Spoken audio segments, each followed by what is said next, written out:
Hello and welcome back. Recording working. Timer setted.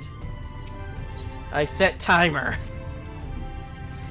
As you've done as is requested and learned something of the world in which you find yourself. Now it's time I fulfilled my half of the bargain and explain what has befallen your comrades. As a comrades I'd rather have in privacy of my quarters. However, I must go on ahead to the tower and organize a few things. But I shall see that the guard knows to admit you.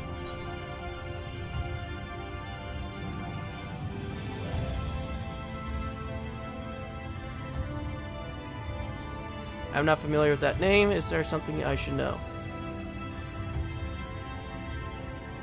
An encouraging tale, but I'm afraid I found no such individual residing in the tower when it passed into my care.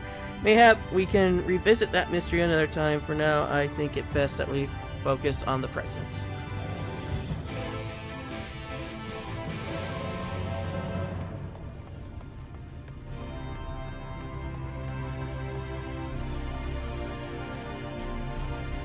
Wait a minute. How high is this off the ground? Now I just realized.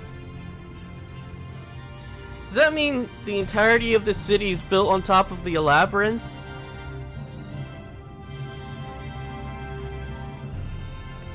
Or was the labyrinth not transferred over?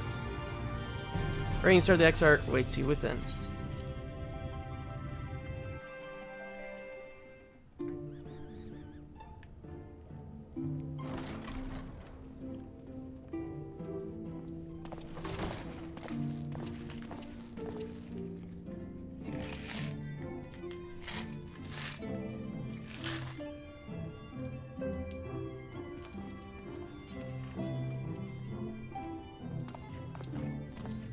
Welcome to the Ocular, my private study.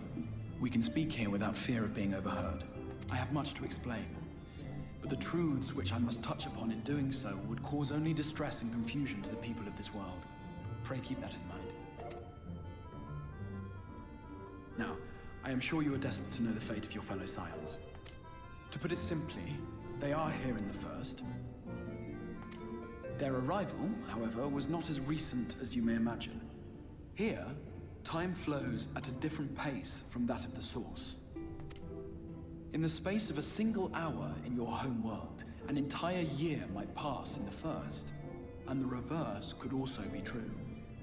The pace fluctuates without rhyme or reason, and it cannot be predicted. That said, we seem to be entering a period of near equivalence, and thus, for the moment, you need not overly concern yourself with the passage of time. As for your companions, however, Yustola and Urianger have dwelled here for 3 winters, all told, while Thancred's count stands at 5. Even our more recent arrivals, Alphino and Alize, have lived in the first for almost a year. My intention had been to summon only you, but the art of reaching across worlds has proven exceedingly difficult to master. Thus it was that my fumbling hand closed upon those to whom your fate is most closely bound as well. Why wasn't Totaro summoned? As they were not the object of my summons, their transference was incomplete. Though they may appear to possess corporeal bodies, they are, in truth, merely spirits that one can see and touch. Consequently, while you yourself will be able to pass between worlds with relative freedom, they will not. Much as it grieves me, they are stranded here, unable to return.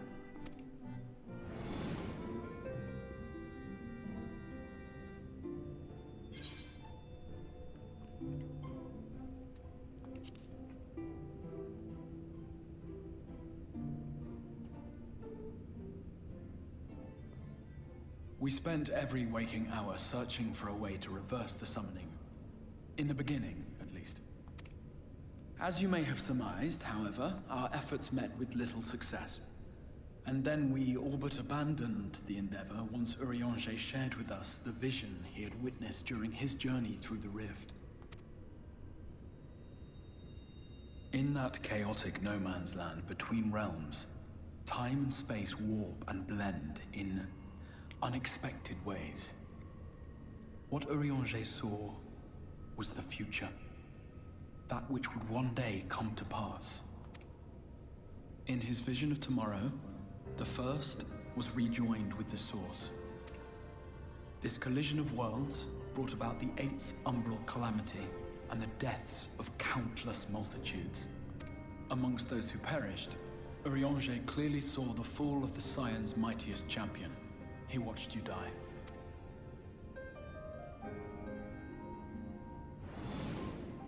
And thus did the Scions embrace their exile, and began searching this world for a means to forestall the coming catastrophe in yours.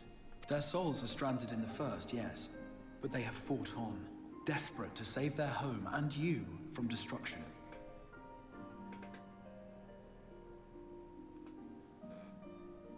Nor have their efforts been in vain, for it was they who finally established that the elimination of the Sin Eaters will indeed serve to prevent the calamity. Considering these circumstances of our meeting, you would be forgiven for doubting my version of events. And so, before all else, I would suggest you track down your comrades and hear the tale from their lips. I shall of course be happy to assist in these reunions, and you need not make any decisions regarding your involvement until you are certain of where you stand. Meanwhile, I promise I will not rest until I have found a way to help your friends return home. What say you? Have I earned your trust for the moment, at least?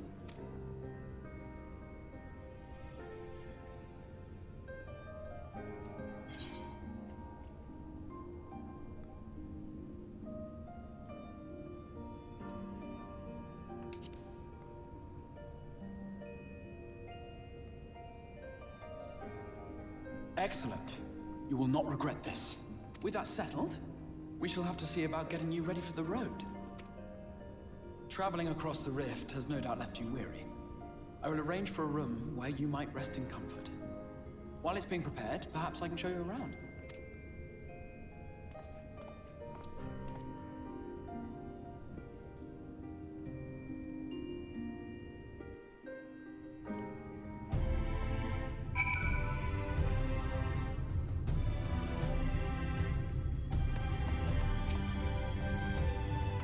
The Castellarium boasts a number of versatile districts, but I have been informed that room has just become available at Dependence. Which, as it turns out, is perfect. Our path there will take us past the markets, and I was hoping to give you my own introduction to their wares. Come along.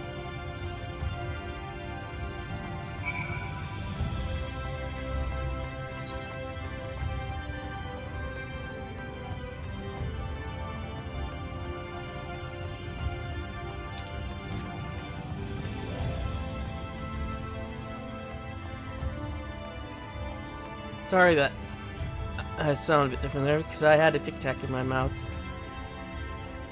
Since I got some Tic Tac to try to keep me focused for this type of stuff. And to also keep my breath nice and minty.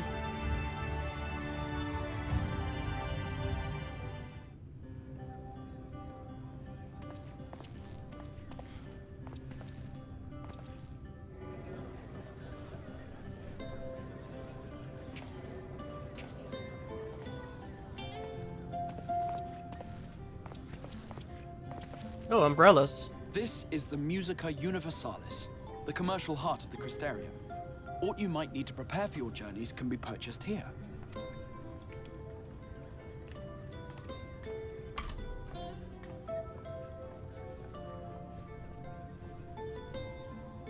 Ah, yes. You must be curious about the currency. Fear not. The gil you carry will serve you well enough. Each nation once minted its own coins, but 'twas all a jumbled mess following the flood. After much debate, the local merchants eventually elected to revert to the old ways, wherein a coin's value was decided by the worth of its metal. As for a unit of measurement, we agreed upon the term gil, a word borrowed from coins uncovered within the Crystal Tower here. And as our traders peddled their wares across the land, so too did our usage of gil become common practice. From what your stola tells me, A standard coin from the source equates to exactly 1 gil here, or near enough not to matter. Our way of life has benefited greatly from the artifacts we recovered from the tower, some of which may be familiar to you. Pulls out a gun.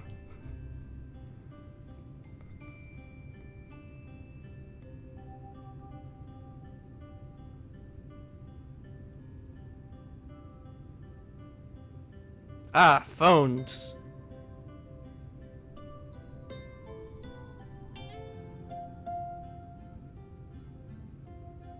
But I fear it would not be practical for us to provide everything to which you are accustomed. You shall need a means to access the commodities of your homeworld. Avan Kerm Sin? Yes, I'm here. Of course I'm here. What amusements do you have for me today?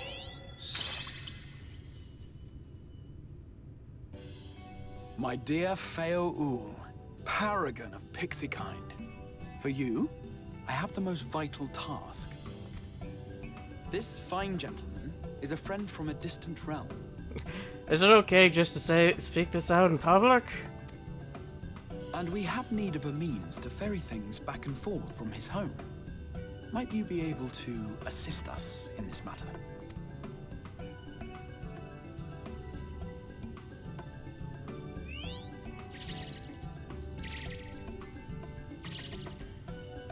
You came from beyond, didn't you? From beyond the rift? How wonderfully exciting! What a brave and reckless and marvelous thing you did! You've the heart of a pixie, you do. After careful consideration, I have decided to grant you my assistance. Make a pact with me and the fun can begin. But answer me this, traveler. Did your garments come with you when you crossed over? Your teeth? Your nails?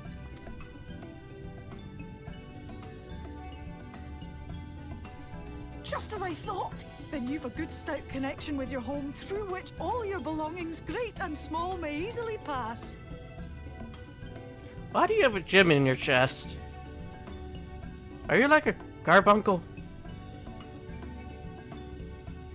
From this moment forth I will be your Isnefis, and you my Snayak. Like the branch which sprouts from the sapling, our bond will flow unbroken from one to the other. Raise your hand.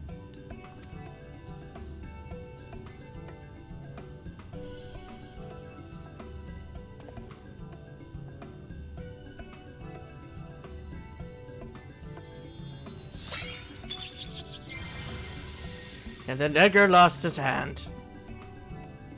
'Tis done. We are bound now, dearest sapling. Come then. Make your request. Tell me your desire. I wish to visit this world of yours. Mayhap her message to your friends in the source to inform them of your safe arrival.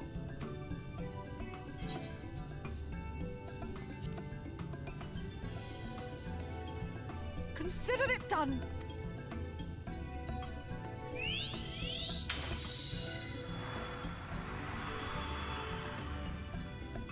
As you heard, that was Feo Ul of the Pixies.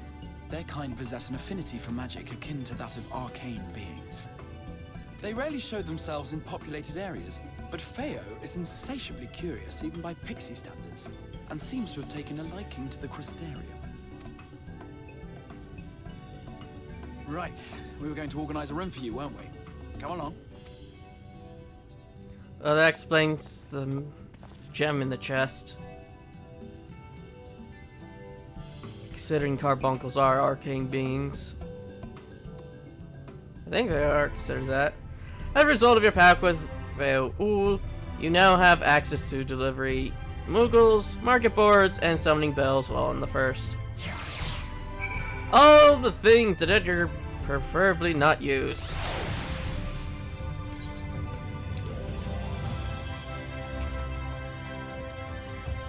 Yeah, it's definitely a bit different than the fairies from the source. If you ever seen a scholar, have a lot different design.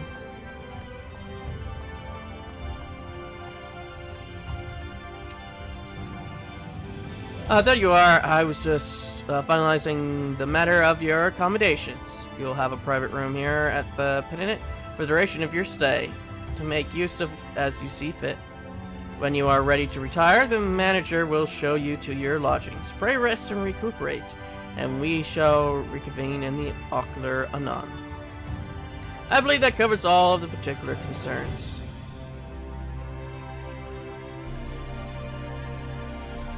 Thank you for answering my call, Edgar. We are denied the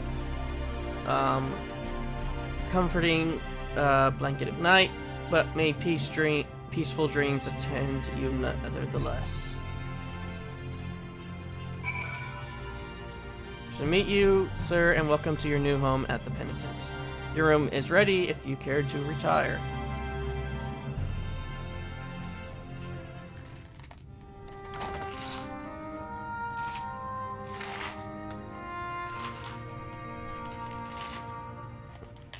Try to keep those windows closed if it's always day.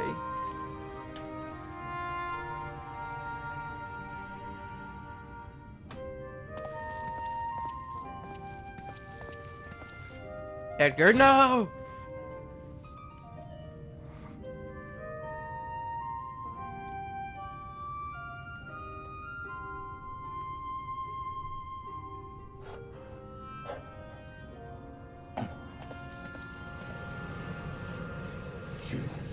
Speak up, son. I can't hear you.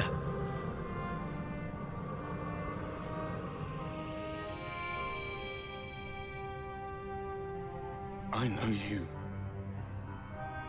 You're the warrior of light from the source.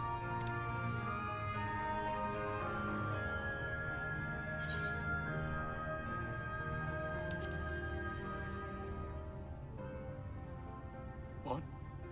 Did you just... You can hear me? Oh, gods, how long has it been?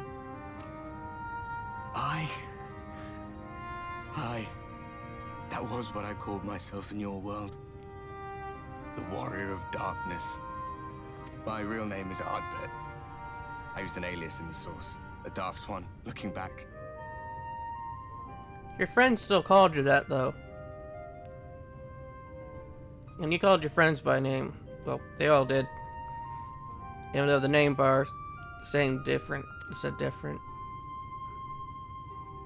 If you recall my tale, it was my comrades and I who caused the flood. We thought our home doomed.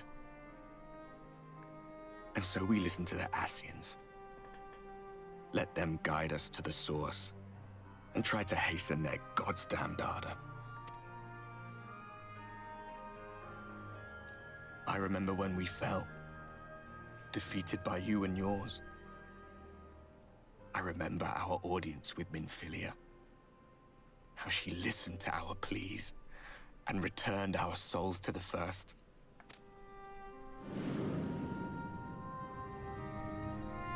The flood was poised to swallow Northrend. Minfilia and my friends, they surrendered what little they had left to hold it back. Just faded away, leaving me to bear witness.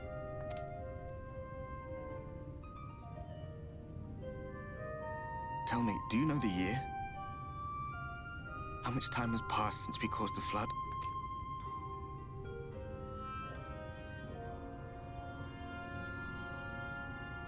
A 100 years. 100 long years.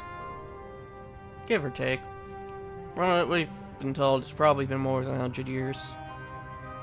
Considering that guy said his grandfather used to go to the bar, and they would say that it was 100 years.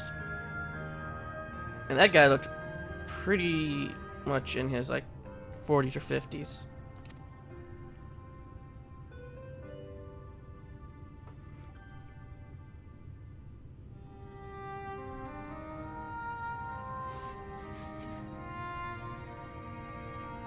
No cup for you. My hands find no purchase. My gestures catch no eye, and my pleas, be they whispered or screamed, reach not a single ear. I am a shade, cursed to do naught but drift.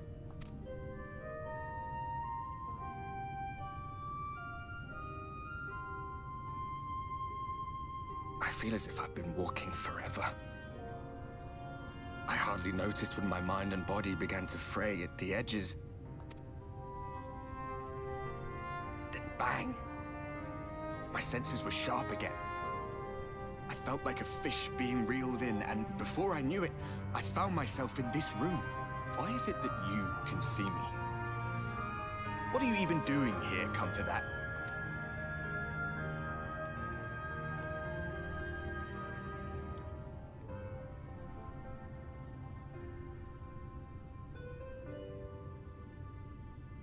You were summoned to save the first.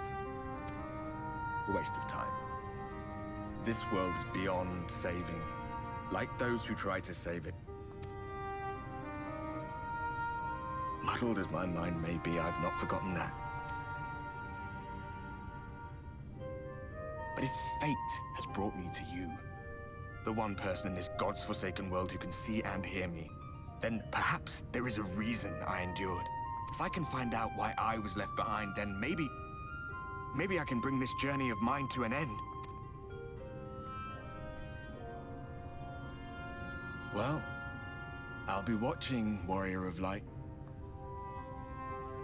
But do me a favor. Be careful out there. This world has had its fill of heroes.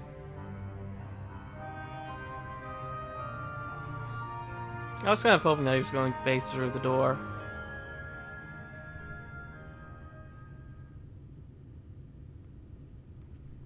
Instead of walking off into the void.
Portal to the source.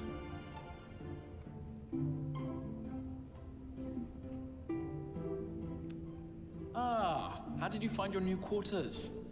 I trust you were able to rest.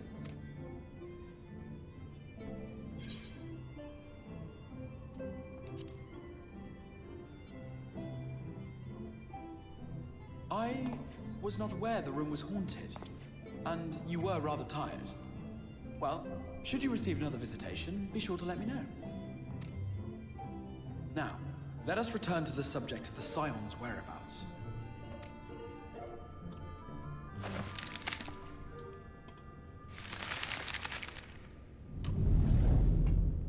This map shows the lands of Norvrand, the only area to be spared the flood of light. The Crystarium is here, in the region known as Lakeland. To the north is the fairy kingdom of Il-Meg. That is where you'll find Urianger. To the east lies the once prosperous civilization of Rak-Tika. Your Stola is stationed there, in the heart of the forest. Alas, neither location can be reached without considerable difficulty. As such, I would suggest you first seek out one of the twins, each of whom is stationed but a short flight from the Crystarium. Alphino is on Calusia, an island off the western shore. It is home to a city called Yulmore, where the rich and privileged while away their days in idleness. For his part in furthering our cause, Alphino journeyed there to meet with the citizenry and forge alliances. From what I hear, he has since kept himself busy gathering information around the main settlement. Alize, meanwhile, traveled south to the arid wastes of Armorang. They lie upon the very edge of the inhabitable world, where the flood of light was halted. Those who dwell there live in constant fear of attack by the Sin Eaters. In contrast to her brother, Alize felt that her energies would better be spent learning about the enemy, and thus she sells her services as a guard, both to hone her skills and gather information on our foe.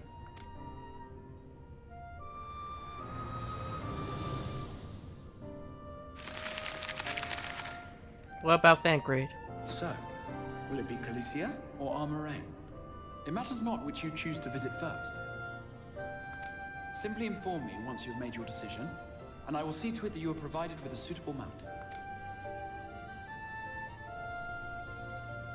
Ah, but you must be wondering about Thancred. He has taken up with a new companion, and is presently engaged as a wandering hunter of Sin Eaters. Being ever on the move, his whereabouts are often difficult to ascertain, but I am certain your paths will cross ere long.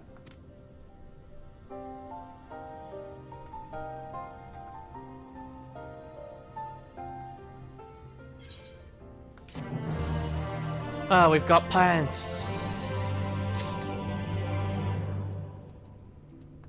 Into the saddlebag, the pants go.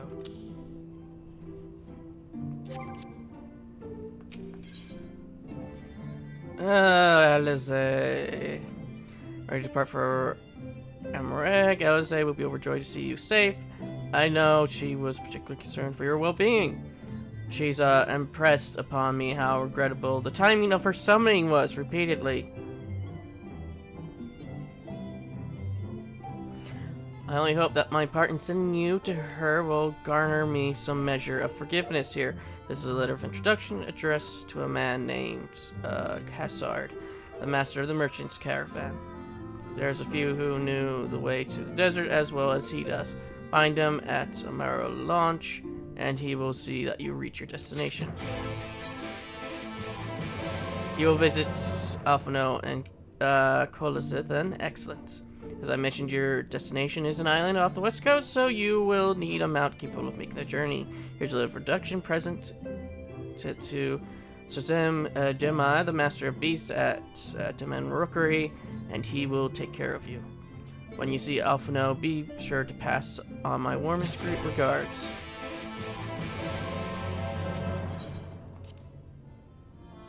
I just wanted to grab both of them because I know if I don't, I will never get to it. 70.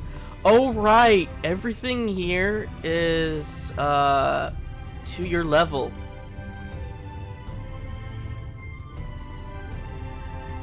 I always forget that.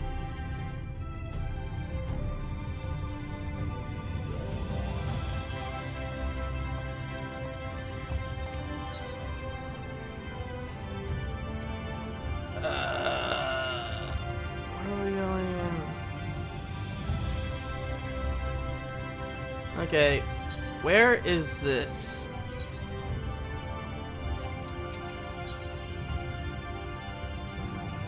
Okay, it's there. We are going to... No, we don't want to go to Rookery. We want to go to Crystal Meath.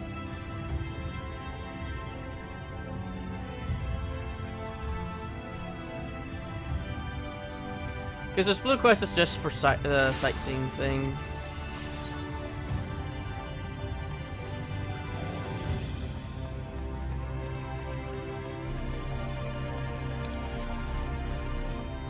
Yeah, I won't be doing side quests for the most part, unless I know that I'm not over-leveled. I mean, because right now I am at levels I'm supposed to be for the most part. Hold on a moment, Sinner. Are you not from around here, are you? Fellow wandering soul and eternal inhabitant of the road, I thought so. Arlath's the name. My aspirations travel the whole wide world, though it is a fair bit smaller than it used to be. So as far as dreams go, it's a lot more realistic than you might think. But danger still looks at every corner and always every point. Even so, yes, Sinner's got nerves of steel. He's a born explorer. Yes, Arlo. There's no land too distant or place too forbidden. Was it that I spy poking out of your backlog, if I am not mistaken. Give it over if you would.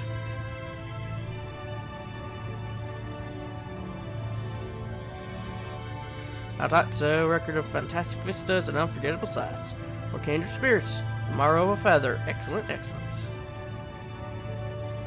That's alright, I'll share with you some wondrous experiences as you have with me. A collection of amazing vistas I catalog myself that I guarantee will rival the best you have ever seen. However, it may be a shadow of its former glory, but there is still joy and excitement to be found if you know where to look, my friend. So I implore you, look. Following my footsteps, savor every moment of the journey, and then when you feel you have discovered every secret this realm has to offer, start again. I promise you won't be disappointed.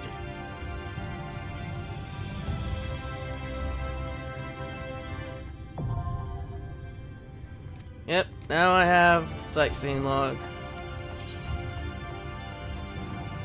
But yeah, I am at a relatively good level right now, so I won't be doing side quests until after the first dungeon. And that's only if I'm still at a relatively good level. You know, I'm still at now a relatively good level. If you want to come looking for work, I might have a spot for another guard. A wax sealed envelope addressed to Casterhead.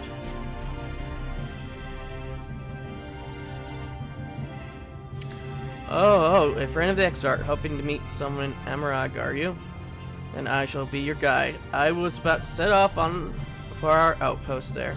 As a matter of fact, so we can leave right away, assuming you have everything you need. All set then, off to the unforgiving sands we go. You can now travel to Amarag quickly at timer to fly to the desert. You can use your ether crumpets. Ether crumpets!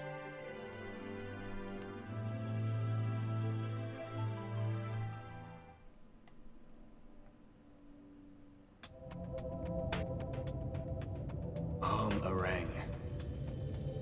From this parched earth, the nation of Nabath, Arang once rose. When I journeyed here, long ago, I spoke with a sun-weathered elder. He told me Armarang meant majestic land in the language of his people.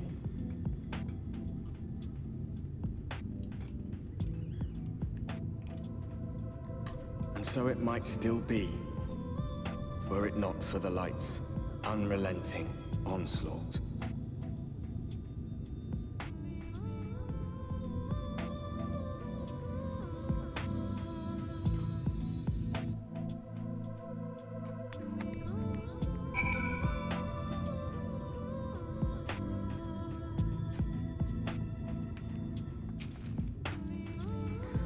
No matter how many times I come here, the heat never fails to catch me off guard. Don't be surprised when the temperature drops at night, though. The sky is still bright, of course, but gets brisk enough to make you shiver. Now the XIV's letter said I was to take you to the inn at Journey's Head, which is where this Alize friend of yours is staying. But that's a fair distance, so I propose we make a stop and more squad to break up the trek. Allow me to attend to some business and you to enjoy the local hospitality. Sounds good? Good. Alright, you lot, I'm off. I better not see the goods covered in sand when I get back. Right, we head southwest, straight as an arrow. The outfit kind of reminds me of the Ironworks outfit. Oh, yes.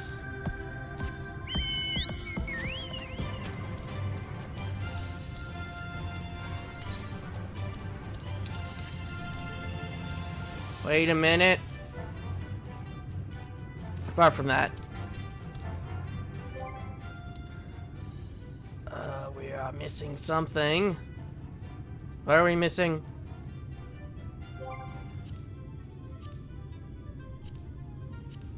Where's collection? There we go.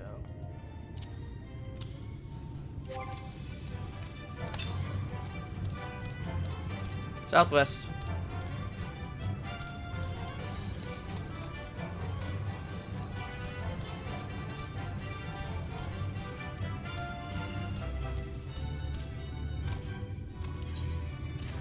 Now I wanted this.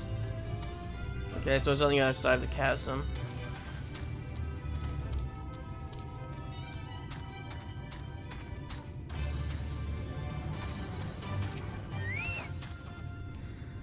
Stop here a moment. This is your first visit to Orang, is it not? Oh, it's right there. Before you cross the river of sand, you need to turn around and feast your eyes on that.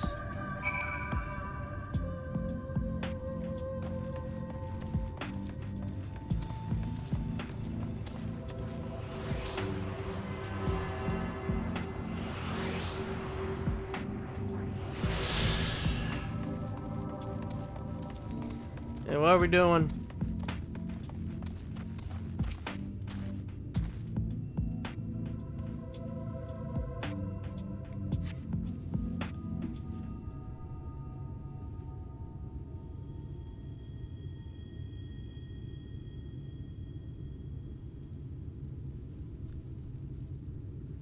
They built them big, didn't they? That's, XIV, a fortress meant to protect the northern reaches of Nabatharang. Saying that was left behind, I believe it when they said it was once one of Northern's mightiest nations. At least until the flood came along, great chunks of Northern's land were lost to the light, a great city included. The few who survived didn't see much point in staying, most of them anyway. No, not many choose to come here these days. Not with everything in ruins. Even that hulking great fortress has become little more than an Amaro roost for me and my caravan. But not everywhere is as deserted as this place. Just wait until you see Mortsukwe. Let's press on, shall we?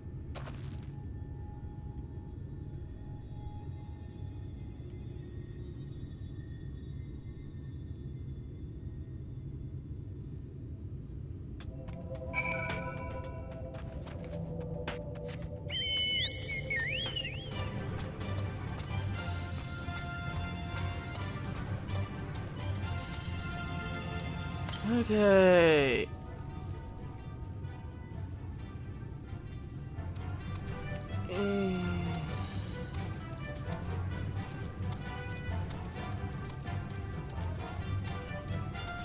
No, don't. Ah.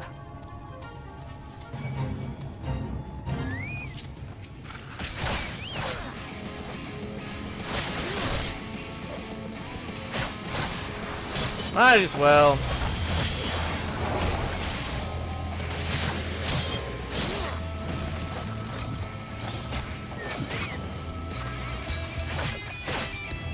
Work off some of that rust from me not being able to play for about a week or so.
bicolor gems.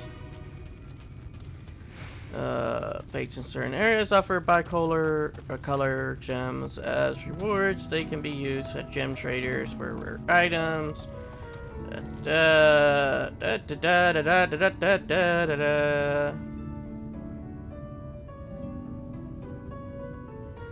The highest rating possible will increase your ranks, which allows local items.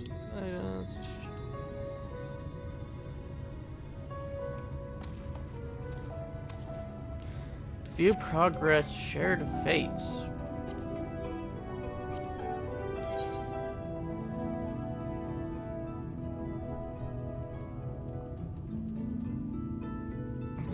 One. I have to dedicate a day to that one of these days. Hi there. Pandora have nice nap? Nice sunbathing nap?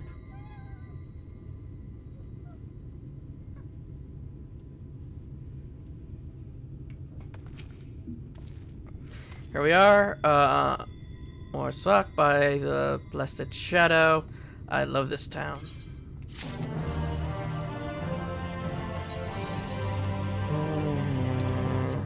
Actually, do we have anything to sell? No, we just have food. Actually, even if we did have something to sell, I would just go back to the place.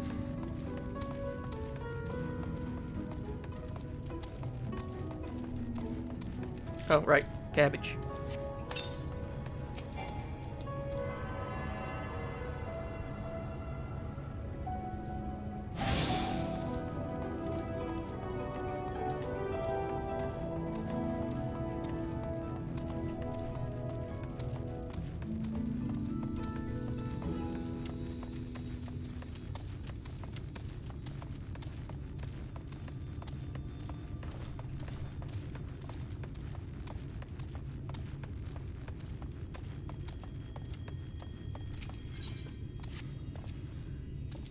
More suck. It's not just full of Mord, but humans and all manners of others too. It has long been a refuge for folk displaced by the flood, so the population is nothing if not diverse. Oh, have you met a Mord before? They might look a little shifty, like shifty little blighters, but a more welcoming lot you would never wish to meet. Speaking of which, we should pay our respects to Master Guhingen. I'll go ahead and let him know we've arrived.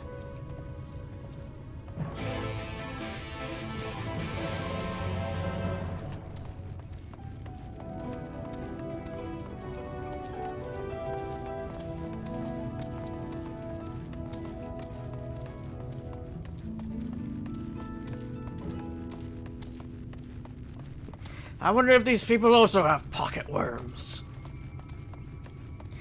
Or bags of worms like the kobolds.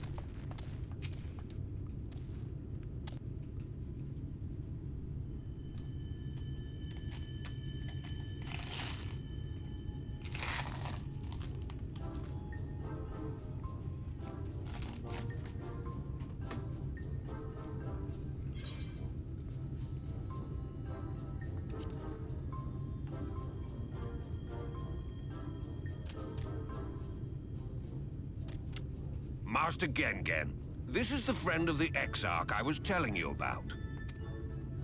Very good, very good. Though friend or no, all are welcome in Mordsook. I'm not used to them having hair, still. Souk is Mordish for city. As things stand, this souk boasts the largest and busiest marketplace in all Armorang. You'll find ore from the mines here, of course, but all manner of other things too. Many of them rare. As I told you before, not many visit Armorang by choice, but Mordsook's a different story. Merchants come from realms around to purchase the relics the Mord dig up. Aye, that they do. For Mord do not dismiss the spoils of the earth. We clean them and polish them and reveal to the world their true value. That is why they come here, come from far away, come with much money. And so our souk is always busy, busy, busy. No such thing as a thing no one needs. You say that every time, Master Gengen. Some sort of family motto, wasn't it? Or perhaps a Maud philosophy, for which we should all be very grateful. Would that everyone was so willing to take in refugees regardless of race or creed. Now then, if you intend to spend any time here, you'll want to gain the trust of the locals. And there's a little custom all newcomers are expected to observe. The cracking of the coin purse. You buy one thing from the market. Price can be low or high, just as long as you buy. Oh, I thought you meant smack someone with it. As the good Maud says. In fact, the Exarch sent a little something to cover this very expense. A Verbert gold piece, no less. The first I've held in years.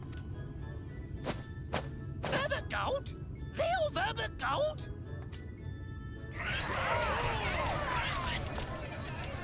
Here, newcomer, crack your coin purse with me. Oh no, you want my goods, newcomer. I have jars and pots all smooth and shiny. Over here! Come and look. You buy, you buy.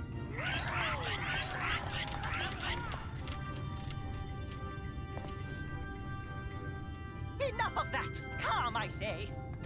This one must still journey through the barrens. Nothing bulky, nothing heavy, no pots. Nothing better for the road than a full belly. Spend that piece at Ronron's place, yes? Eat for 3 before you leave.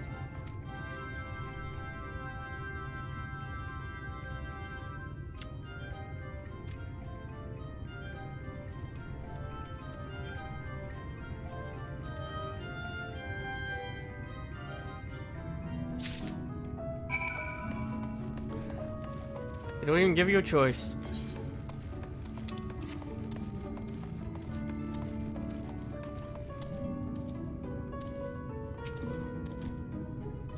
Welcome to Ronron's, Trevor. I have wares to empty your purse and fill your belly.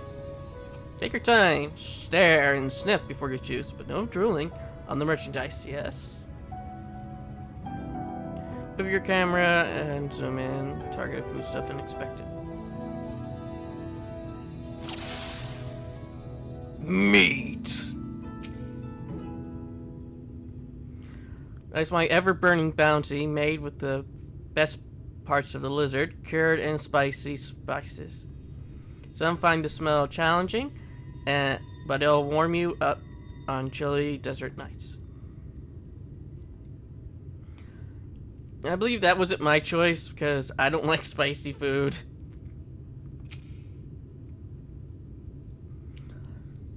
Oh, you like those chewy skewers? Find small frogs hiding under rocks. Spear with stick, then roast them over fire. Crackly on the outside, gooey on the inside. Perfect for snacking.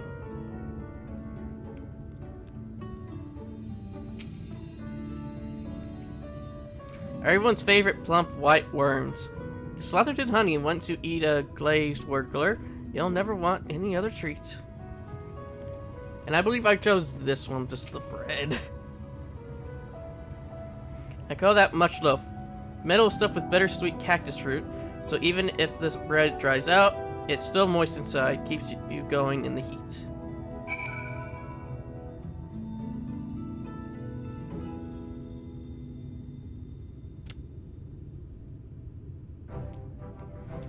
They look tasty, yes. Which to choose? Which to choose?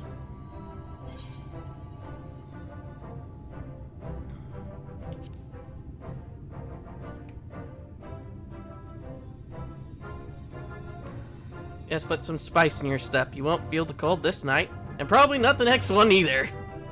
You have the gold. And done, one fervent. Honor buys you 10 sides of lizard meat.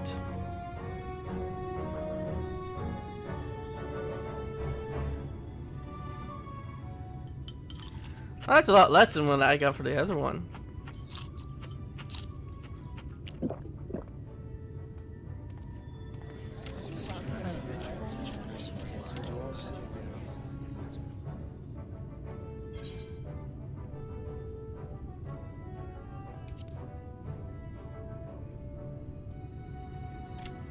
What an appetite, what a belly. A new legend is born in Morksock.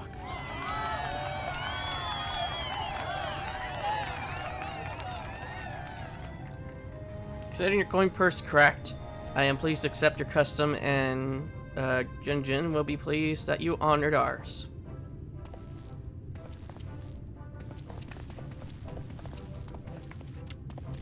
Keep the merchandise down, yes, no returns.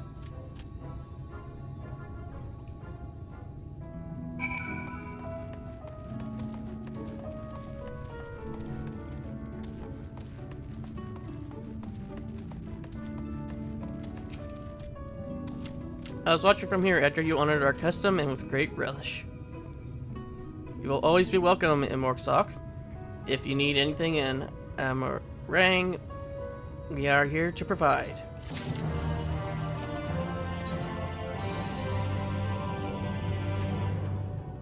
You have courage, my friend. Ranja's wares are more exotic than harmful. But I don't envy you the bellyache you have on the morrow. And now that you've eaten, I expect you're eager to go back on the road. What do you mind if we delay our departure a touch? I have a few deals left to close before I would conclude my business here in Morksock.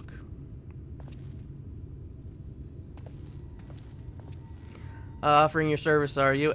Well, an assistant would certainly help hurry things along.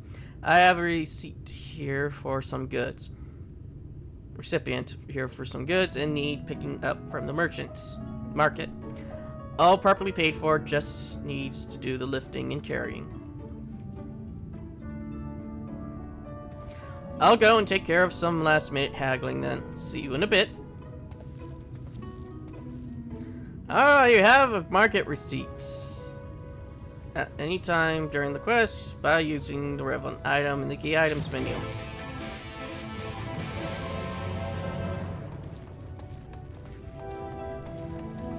Okay, collection. That's wrong one. It's in the items, not in the collection. What do we need to pick up? Cactus, iron ore, and an antique.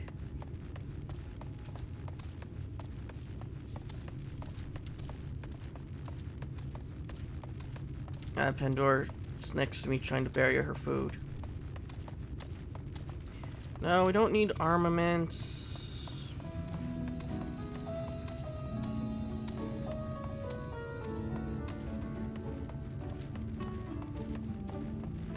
Yes, we need crate of ore. Credo ore.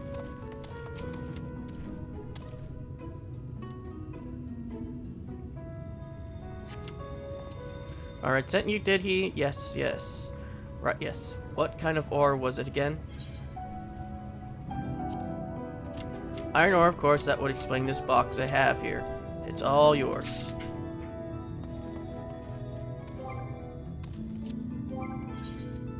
I've already forgotten what we were looking for.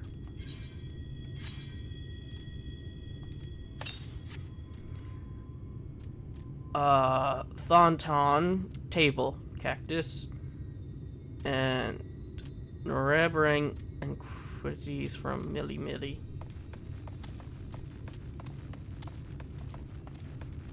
We're going to be here for a while. Just because I'm dumb.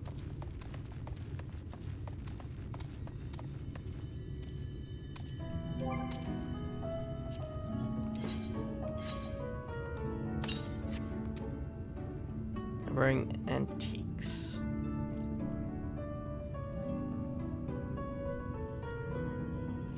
To be collected from Mul Mul.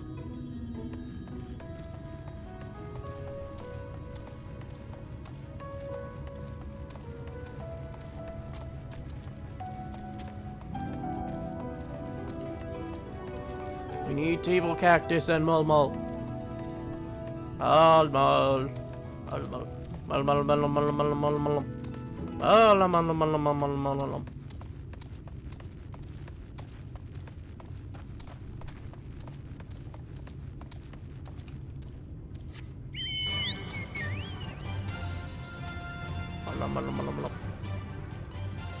There's just a Guar here.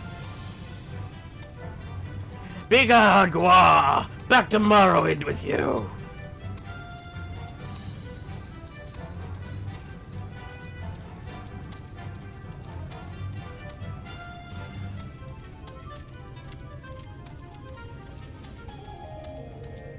Oh, of course they're over here.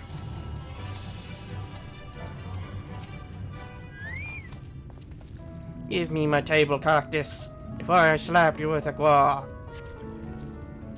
Good. If I stop thinking about that sack, please take your prickly purchase.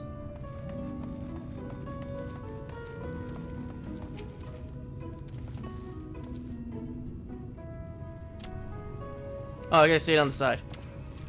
Hey, no touching that merchandise looking for. You couldn't possibly change my mind with a better offer. Well, understood it. Why didn't you say so? I wouldn't dream of selling his goods to a higher bidder. Oh, no. Rex, wasn't it? All packed in that box here. Handle with care. Handle with care. This Pandora won't be handled with care. Why would Pandora not eat her food? The food right there. Yeah, it's right there on the table. You don't like it? Then don't tell me, tell your grandpa. Stop rubbing against the screen. No, I don't want the support desk.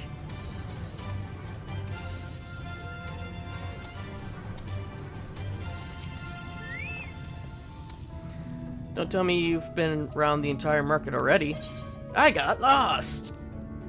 Collection of goods, comrades ordered from the merchants of Mortzak. I don't know if it's the same. I think it might be different, because I think I might have had to get copper or tin from the first guy. That's the lot, alright. Good work. And quick work, too.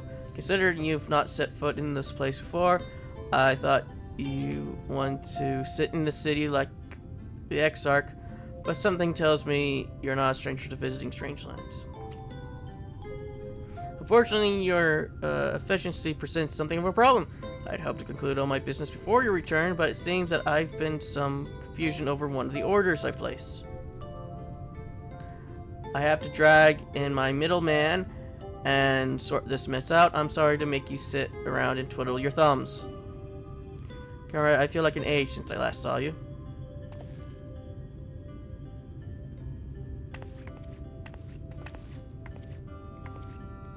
Well, if it isn't the lovely Tulsleen.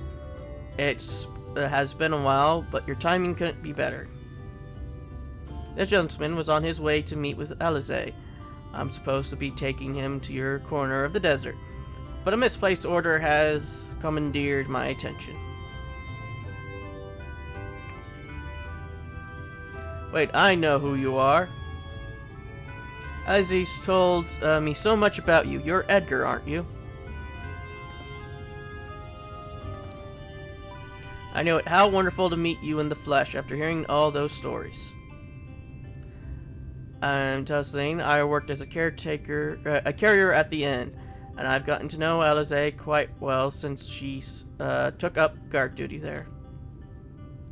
Do you want me to take over as Edgar's guide, Cassard? My shipping's all done and packed for the road. I mean, my shopping, not shipping. My shopping's all done and packed for the road, so it would be no trouble. That would be a great help, thank you. Well, it looks like you'll be able to head straight out for after all. My caravan and I will be in the area for a while yet. Seek me out when you've had your fill of Amorang, and I'll send you back to the Castorium. I got a cat in my hand right now. Yeah, I do. I got a cat.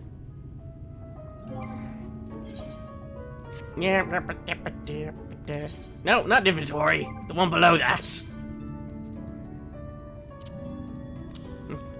How often do you see a man fight with himself? Yo, Jen Jen.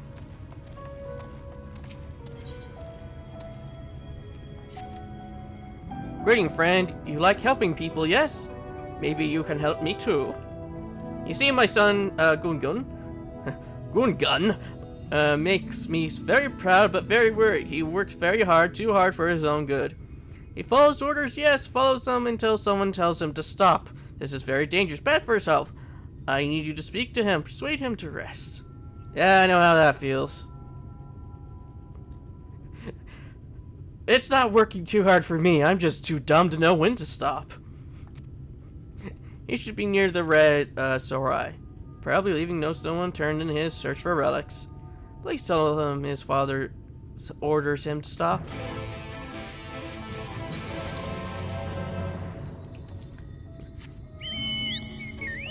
He does because he doesn't know how to stop. Me, I'm too dumb to stop. I'm too dumb and too stubborn. I'll keep doing it until rather I give up or bash my head in.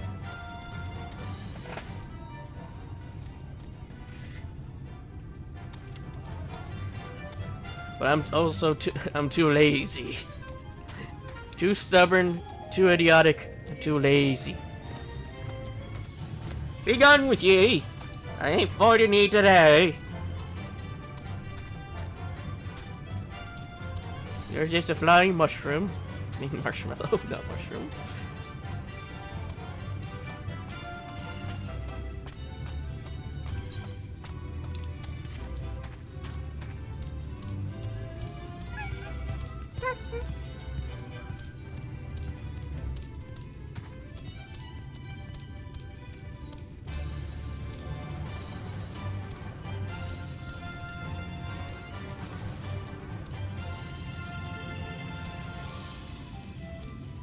Speak with me, Gun. Do you have fun? Search the nooks, search the crannies, search high, search low. Oh, sorry. I did not see you there. Are you lost? Father says I must rest, then I will no. I will stop, but not yet. I need something to show for my efforts. All this scrabbling, all this searching, still no shinies. You come here to tell me to stop, but I refuse. Your job will not be finished, will it? That will not do either. Wait, I have an idea! If you help me find shinies, my job will be over. Your job will be over, and I can rest. Simple, yes?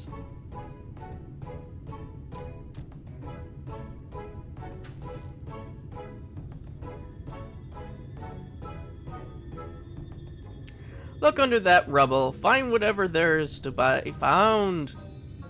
Maybe it will be valuable. Maybe not. Either way, let us keep searching until we get at least one shiny.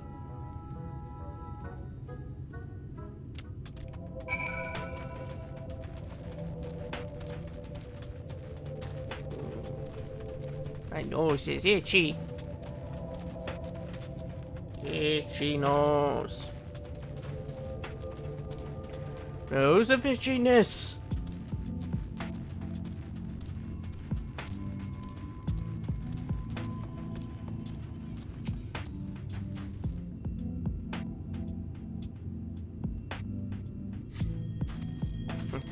You'll find nothing. Good day. You found a ring.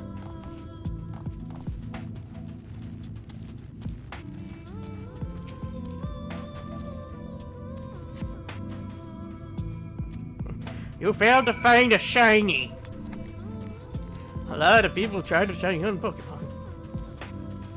I think it's a lot easier nowadays with Shiny Charm plus Sandwich. Gets a lot of shinies. I don't got Shiny Charm. What did you find? No more rubble, I hope. Untold years spent buried beneath sand and rubble has done little to tarnish this exquisite crafted piece of jewelry. Oh, this looks very special. Such pretty patterns. I never seen one like this before. But how much is it worth? I am an expert in finding shinies, not a historian. Perhaps we should ask someone. Once we sell it, we will divide the profits between us. And we work as a team, so half for you, half for me. Fair is fair. No, Edgar, no murder.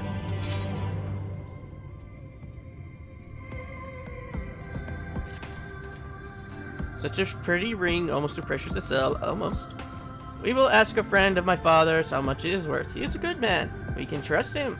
Well, as much as we could trust anyone that my father would call a friend. Anyway, let us meet in more talk. Once we are done, we can discuss your reward. Yeah, one thing sweeter than a handful of shinies is a purse full of jingles. Okay, I'm getting sand in the tires and the treads. There's gonna be sand all over in this bike.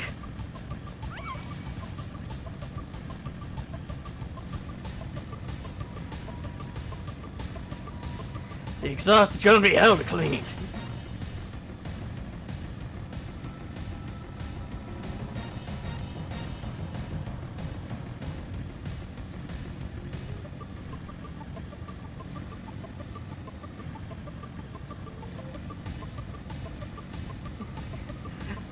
I do this because I demand speed!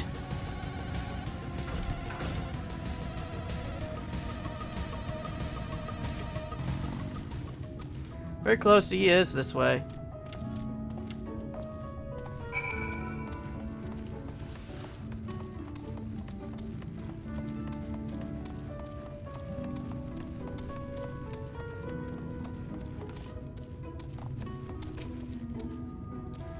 What have you got for me tonight? I'm not sure, but it is very, lovely shiny. Here, take a look. And it's not in a book. Let me see my word. This is exquisite. Judging by the sigil, I'd say it originates from, Naboth Orang. You'll need to find an expert in that period to ascertain its true value, though. I mean, you do not know? Sorry, Gun, but the chap with a cart near the south gate might be able to help. White hair smells of cabbage. Then we shall ask him. Thank you for your kind advice.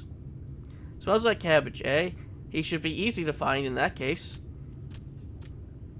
Cabbage.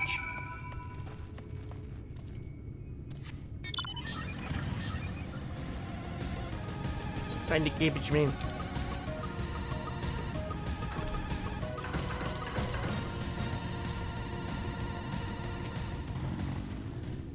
May I help you?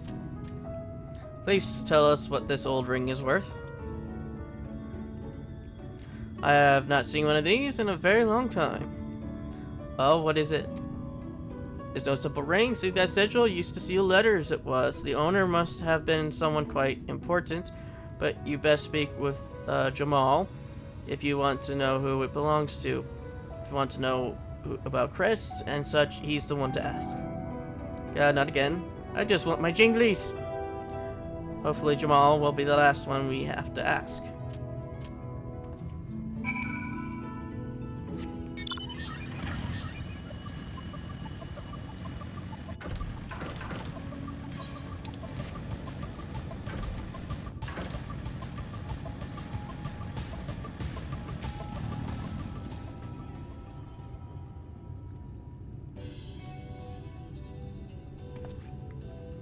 Now, what could you two spry younglings need of an old man like me? If you want to know how much we can get for this signet ring, please tell us. The suspense is killing me.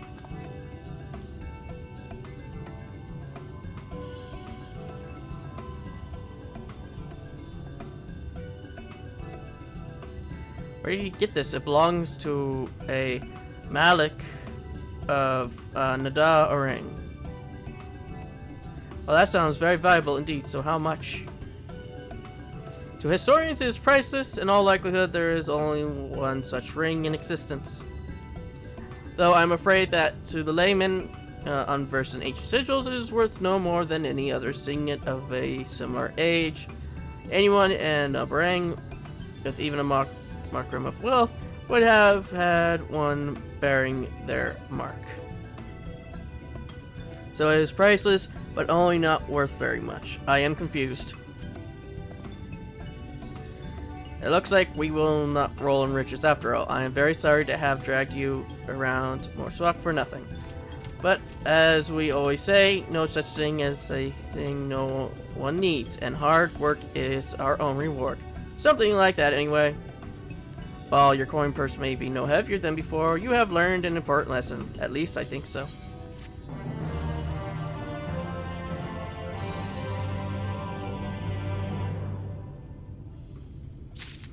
Yes, and I could continue this quest, but I've done my job.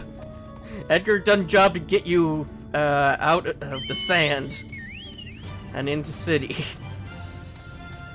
so you could be forced to take a rest.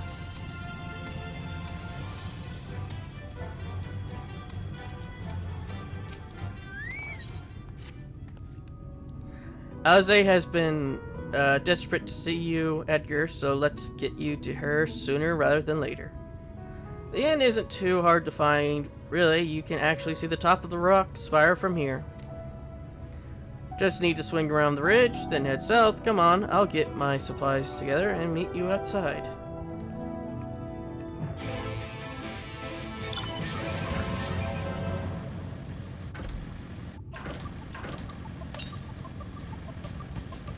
We must go all the way south.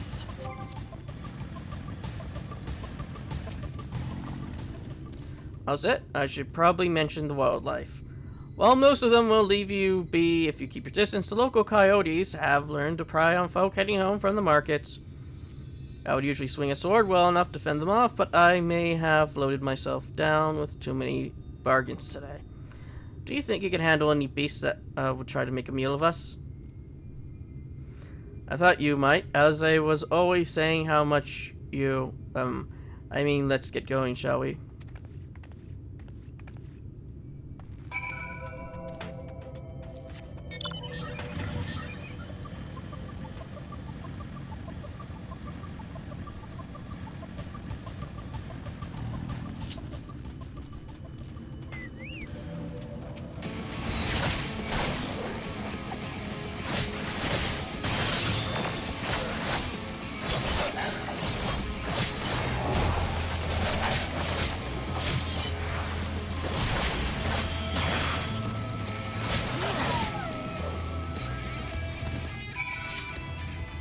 Sure, that wasn't much time to shout a warning. Were you bitten? Those things can be nasty. And yet, hardly a match for you, it seems. I always thought Alize was strong, but in her mind, she was never. Now it makes sense. We should push on. It might be best if you scout ahead and clear out any coyotes that have our scents. I'll wait here so you can fight without any distractions. Actually, surrounded by turtles and moles.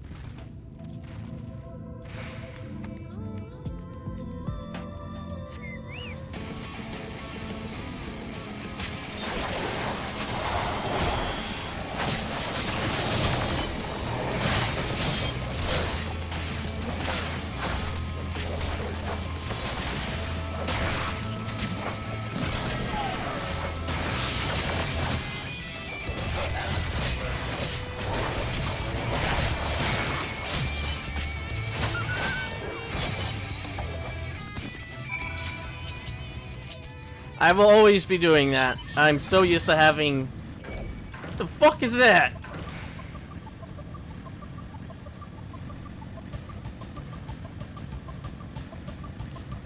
Milk tinder. There's a giant red cactus. As I was saying, I'm so used to having my mounts on my third bar since I've been playing as a healer.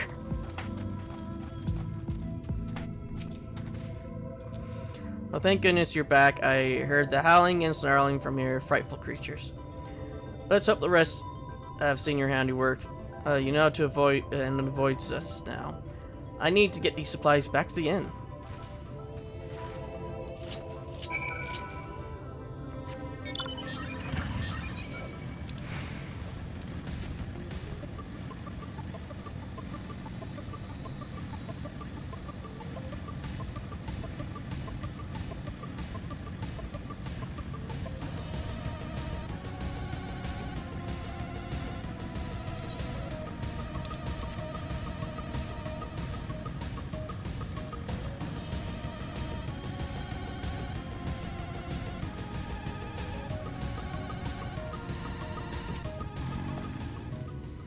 This is it. Thanks to you, I didn't have to drop my shopping even once.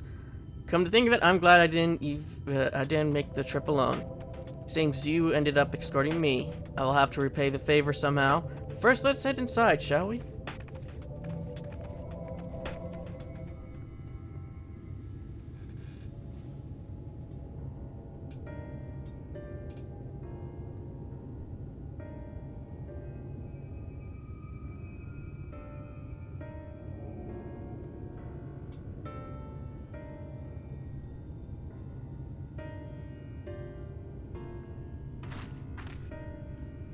Welcome to the inn at Journey's Head.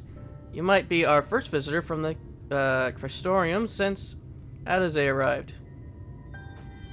It's not much, but it's home for the afflicted and a handful of carriers.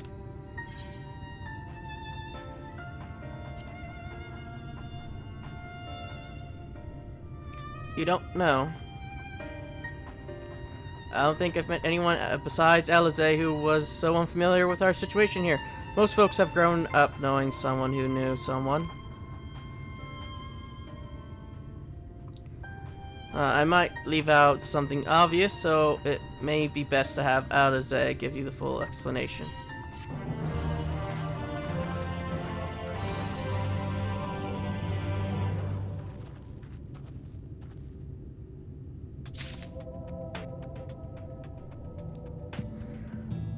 Here is a sad fact. For the longest time when I played this on my own, I wasn't attuned for this aetheryte.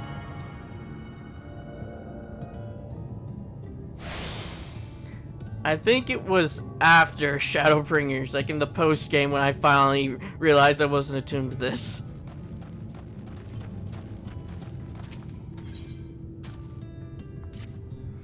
Now, where is she?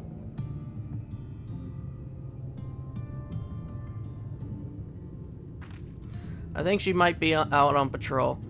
You could wait, I suppose, but why not go and surprise her? She usually takes a look at things from the watchtower first, so you might be able to catch her there. It's not far. Head out the south side and you soon see it. I'll stay behind in case she comes back while you're gone.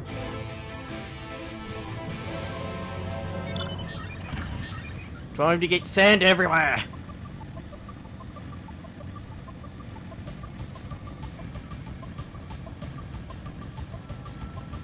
It's the Gillyman!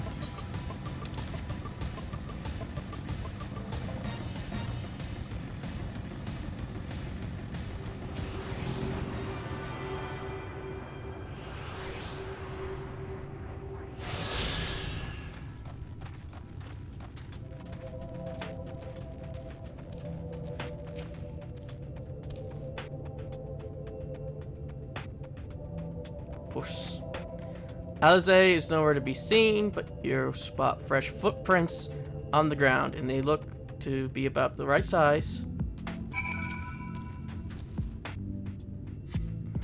They eat some off to the northwest.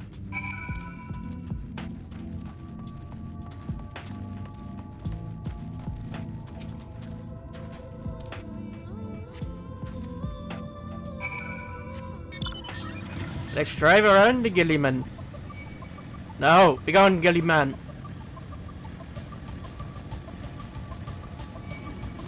Oh, for fuck's sake.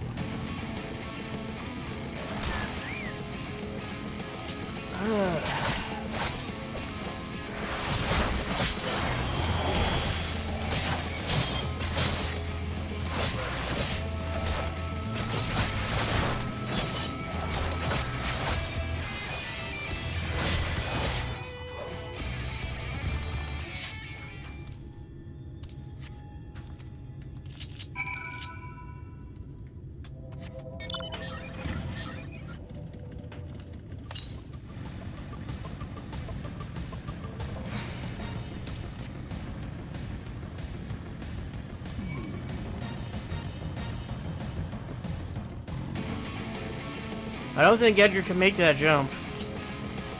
Oh, okay then, bye.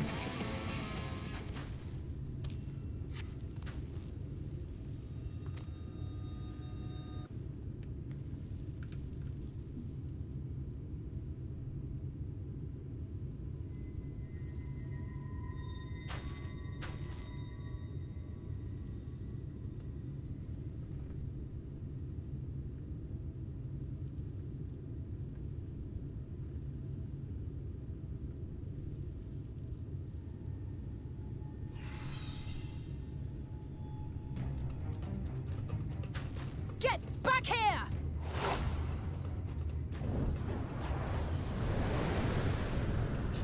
Is that... It can't be. And broken legs.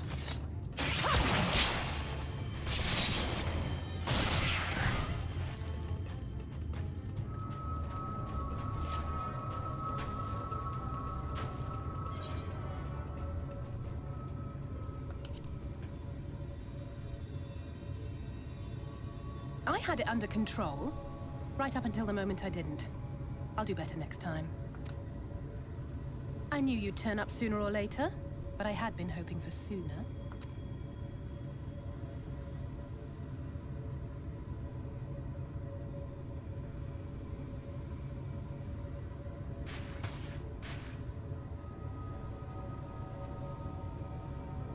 How are you?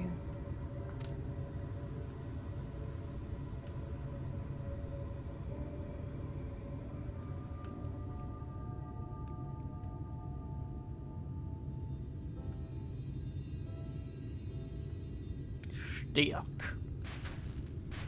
We fought them to a standstill then.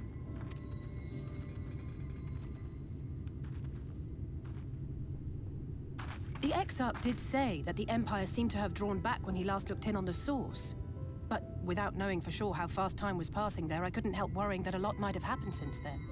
I'm heartily relieved to hear that it hasn't, just as Alphino must have been. As you can imagine, both he and Urianger were desperate to hear the news from home when I arrived. I haven't actually seen Thancred and Y'shtola yet, but they will have heard all the latest developments from the Exarch by now, or should have at least.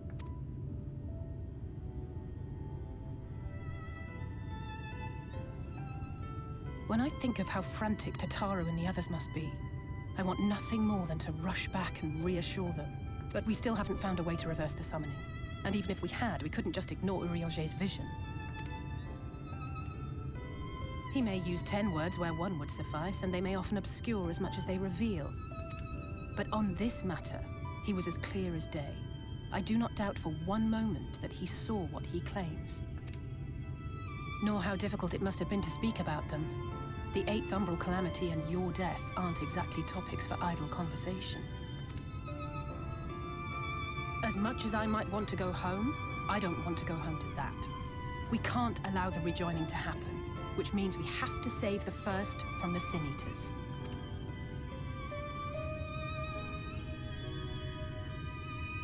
That great wall of white is a remnant of the Flood.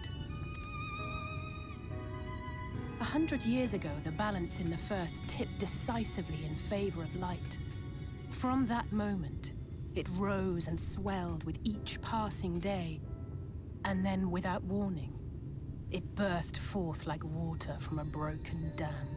A colossal wave of pure light, drowning everything in its wake. Only Norvrant was spared. For the most part, living things are composed of ether of various different aspects. But when exposed to such a flood, their etheric harmony is shattered, and their natural form breaks down.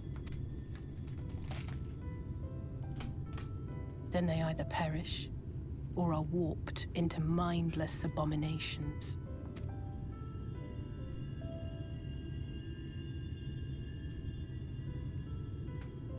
Yes, that's how the Sin Eaters came to be. They were once living creatures, or people, that were caught in the path of the Flood.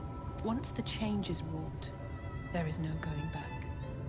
In that instant, they are gripped by an insatiable appetite for ether, and will happily gorge themselves on any living thing within reach.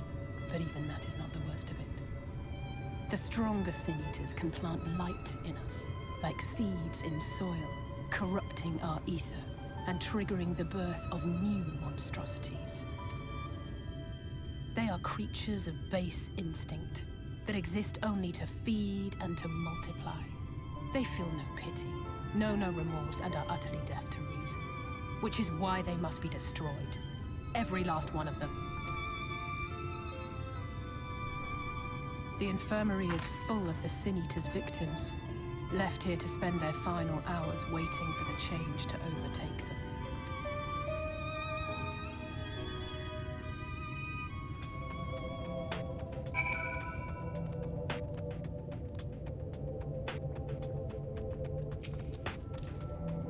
It's just a matter of time, more or less. Less for others. Those patients will all become monsters in the end. And to add insult to injury, the afflicted are feared, shunned, cast off society, and exiled here to the edge of the world. The only good thing I have to say about this hellish place that has served me well as a training ground. Levelin and the others have also been kind enough to share their knowledge with the Sin Eaters. Which is knowledge I can now share with you, while you help me finish my patrol, of course. Hat. Here's what we'll do. I'll take the east side of the inn and you'll clear the west. That way you can have an undiluted experience with the resident terrors. These marks on your map are where the usual trouble spots are. You can any beast with a white hide or carapace is a Sin Eater, but you know for soon enough when they come slavering after your ether. Remember, it's kill or be killed with these monsters. Once you've slain whatever prowling around out there, we can rendezvous back at the north entrance. Good hunting.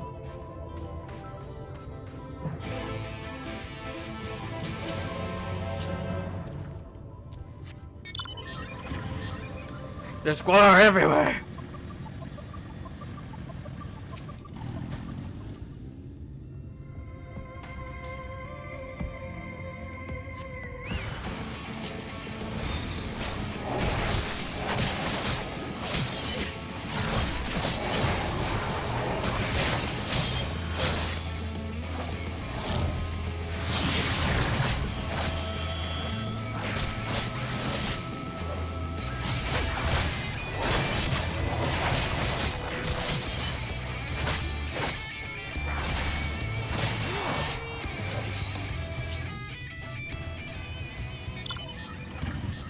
You know, they're kind of small. Pygmy Gua.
How did you fare?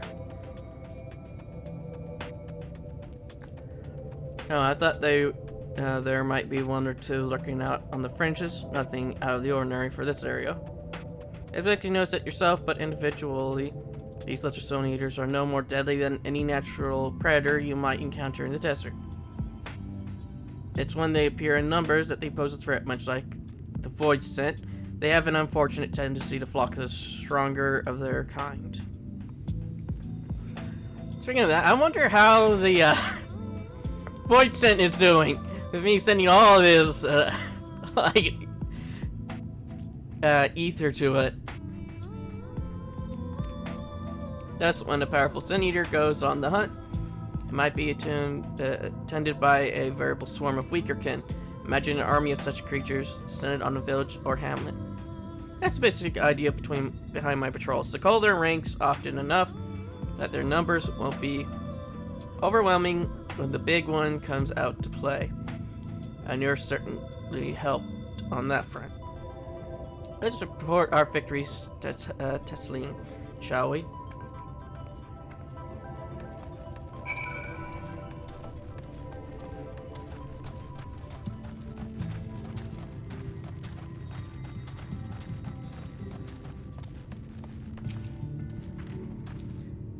Alize tells me you helped out on her patrol.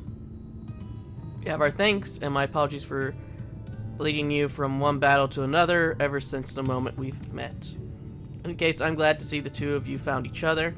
You have no idea how badly Alize has missed your company. Everything is always, if Edgar were here, he would.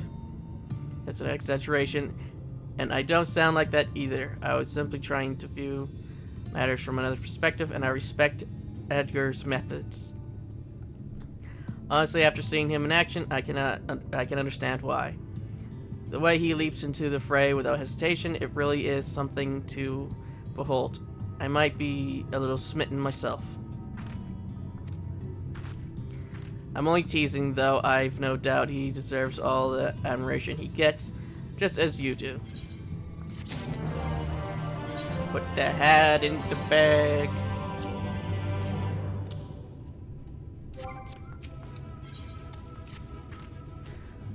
I love to lay out a welcome meal, but the duties I put off when I went to the market are still waiting for me.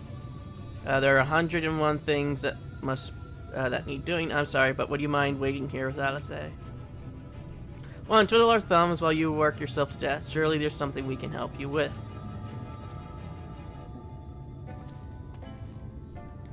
I could do with a hand, it's true. Thank you. You can start by helping me sort out the larder, Alize. While we do that, could you tend to a few patients, perhaps? There are 3 in particular I mean to visit.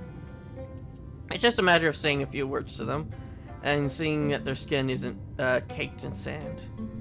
Their names are Poniel, Todden, and Halric.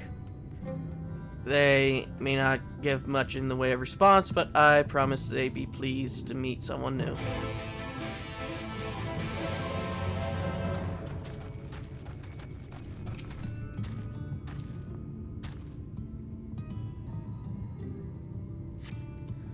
Thank you.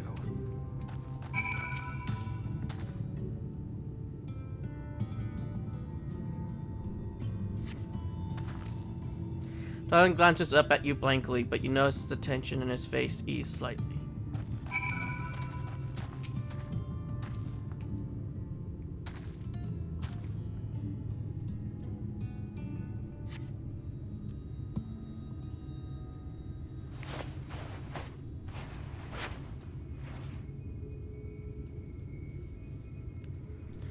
Eric remains utterly still as you wipe the sand from his cheek.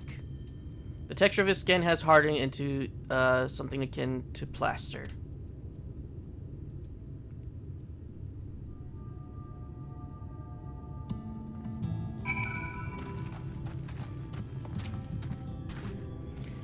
You've seen to the patients. How were they?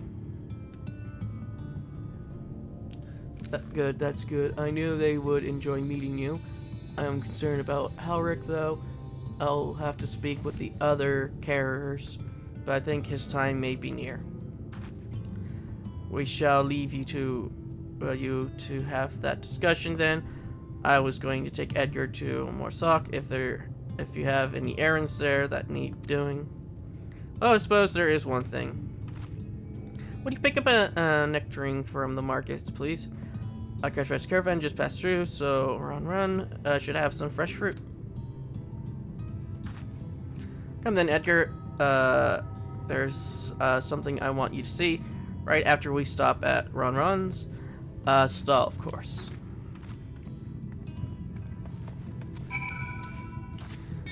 Okay, no blue. No blue.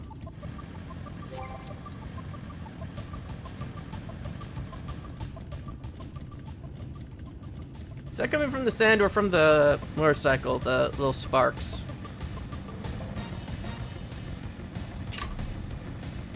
I would check in the corner, but all it says is light.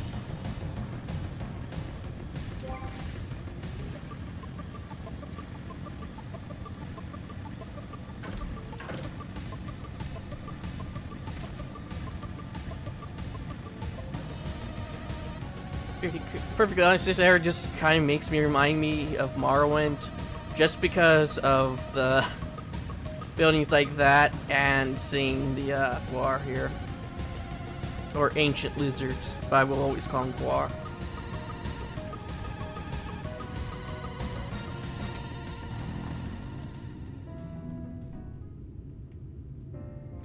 Oh, back again, are you? You need another taste of Ron's wares? Actually, we're looking to buy a nectarine. Do you have any in stock? Yes, nectarines. Peaches, grapes, fresh and juicy. Given how richly you cracked your coin purse with me, I might still owe you food. Here, take this one free of charge.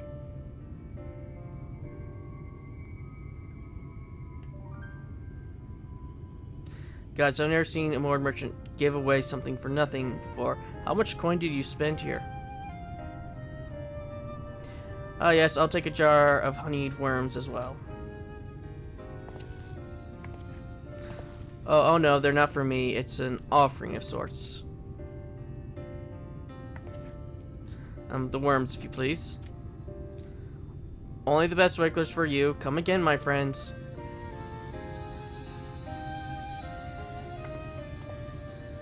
Alright, there's our shopping chores taken care of. Let's head up past the right to the main tower. The view I want to show you can only be seen from its very top.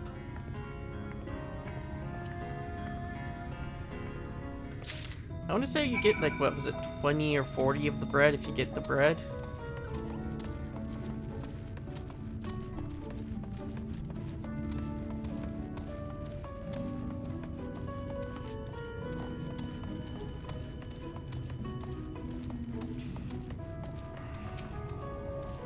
There are your precious worms. That buys us a trip to the top of the tower, does it not? Glaze Wigglers, you actually brought them. I shouldn't really let you, but just this once, alright, only once. Never fail, shall we?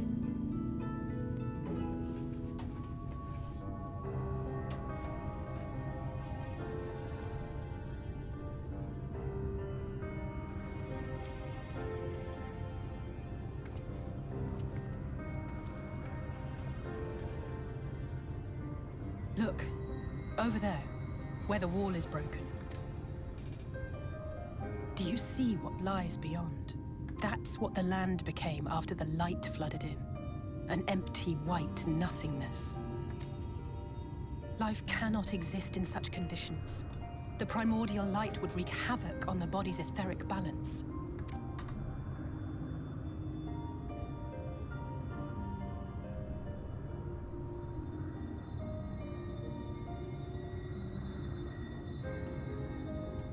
That nectarine you bought, it's Halric's favorite fruit.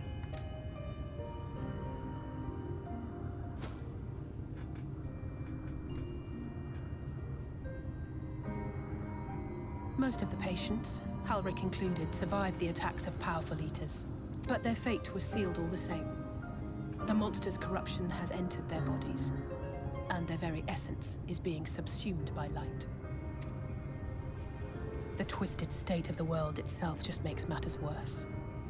Under normal circumstances, a person's ether naturally tends to equilibrium. But for these poor souls, the opposite is true.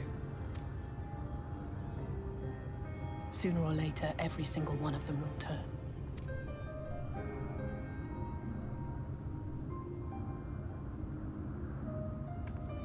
Tesleen and the patients, they all know this. They know what has to be done before the change goes too far, before the eater within takes over. The preferred method is mixing poison into their favorite food. In my time here, I've borne witness to a lot of last meals.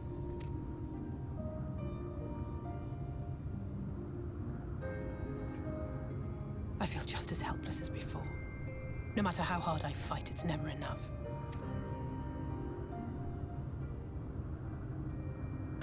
But it's a war I mean to wage, nonetheless.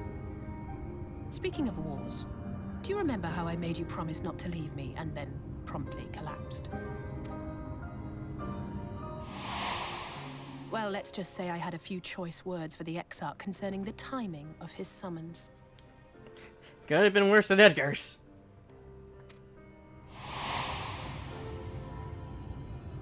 But even if the fault lay with someone else, I couldn't shake the feeling that I'd abandon you on the battlefield.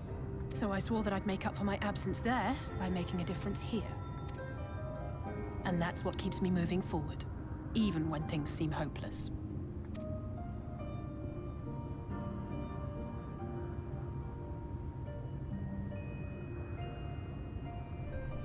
On which note, it's time we headed back.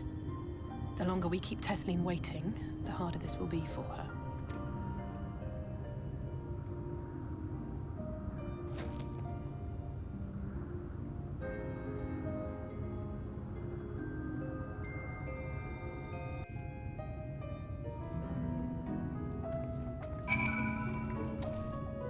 I'm glad I was able to show you that.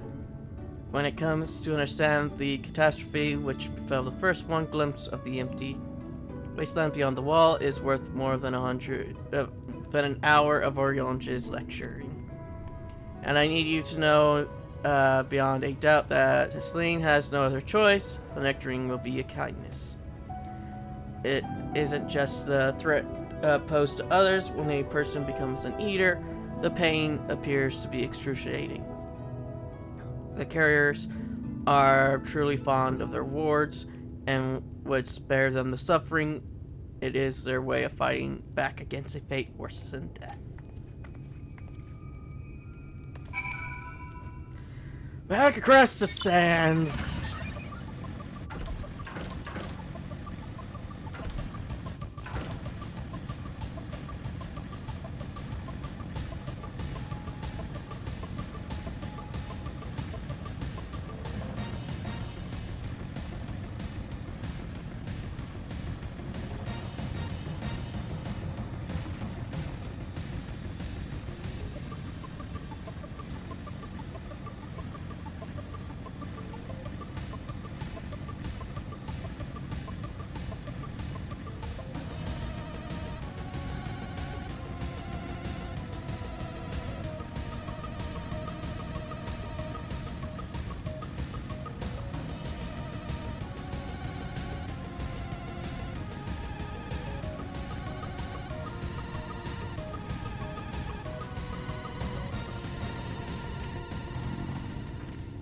You're back. I hope you had a nice time. Did you manage to find a nectarine?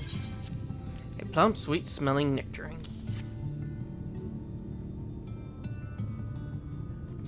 Thank you. Alice explained why I wanted this, has she?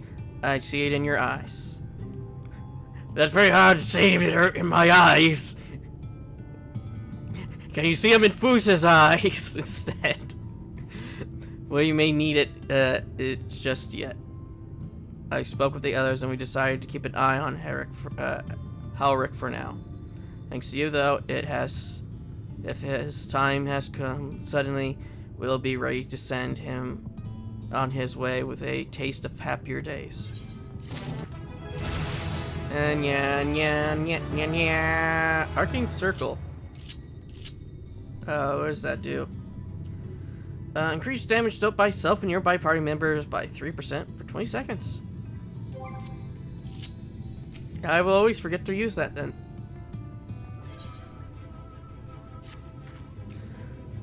Well, nothing is going to happen for a while yet, so let's see if we can't lighten the mood.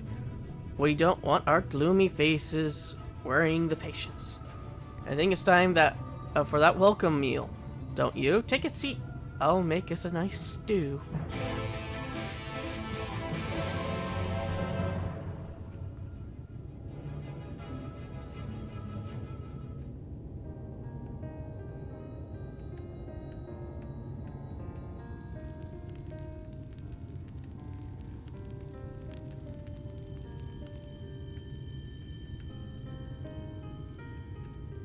Speak up if you'd like another helping. I made a little bit more than usual today. And you've added something special to the broth, if I'm not mistaken. Aye, well, it's not often we have visitors from the Crystarium, so I may have thrown in a few extra bits and bobs. Who's Bob?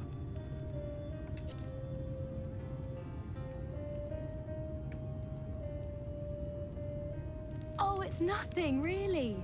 And we do so rarely have guests. And what have you done with his bits?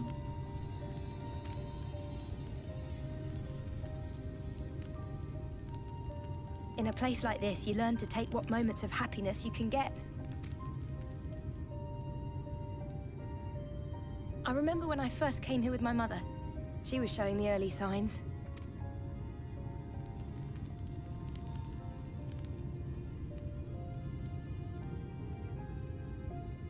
I knew there was no way to save her, but I just couldn't face what needed to be done.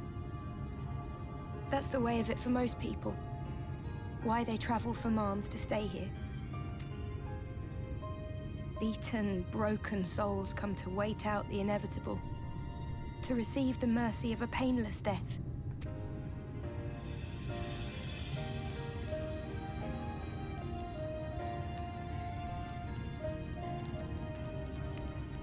When my mother finally left this world, I was mad with grief, but also thankful that her passing was a peaceful one.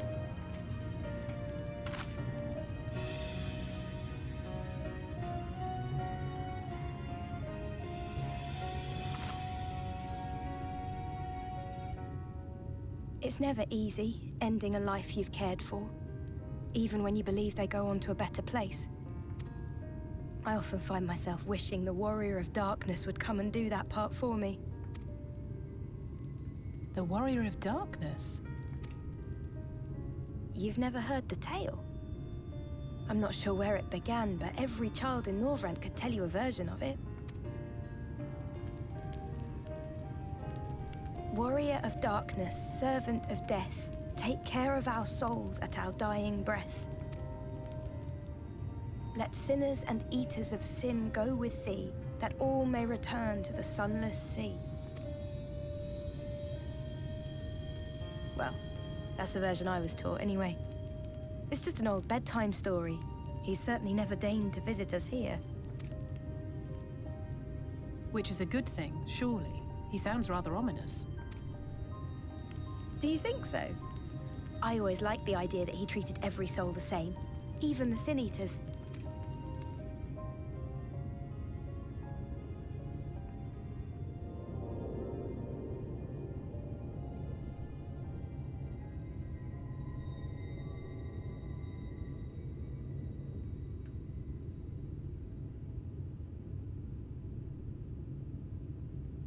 They're coming. Desleen!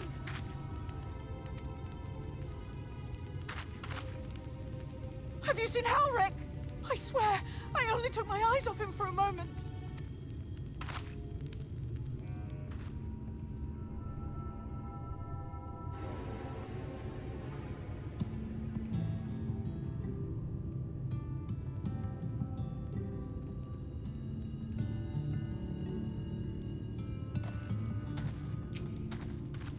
Edgar Alizé, we have to go look for Halric. I don't know what's gone into him, but if he's wandering out there alone, well, assigning search areas and split up. Any idea where he might be headed? No, he's never done anything like this before, but it can't be a coincidence that the other patients are suddenly so agitated. They can sense something. In any case, let's keep the search close to the end. Halric isn't very sure on his feet, so he wouldn't have gone far. I'll search the east side. Please, Halric, please be alright. I'll cover the north and west then, and you take from here to the south.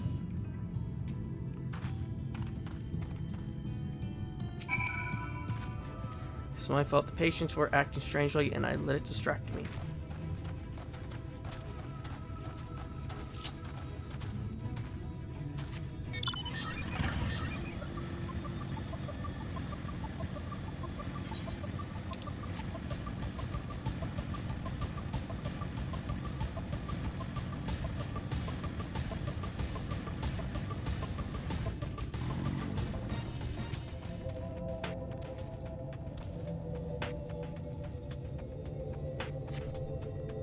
No signs of Halric. Maybe he went northwest. Or further west.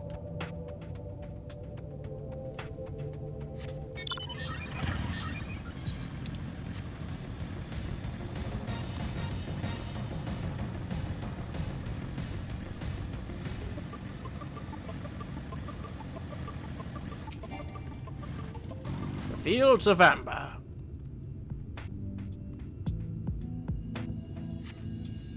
Scan surroundings in search of Halric. Suddenly you find yourself under attack.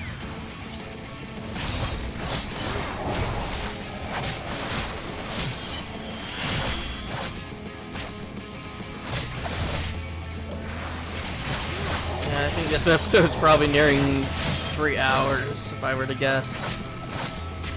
I turned the timer off because I just wanted to do the Alizé part of the quest. Forgot how long it took. Probably didn't help that I probably took about 10 minutes doing a quest that had nothing to do with the main quest. But yeah, I'll do probably Alpha Nose in one episode as well.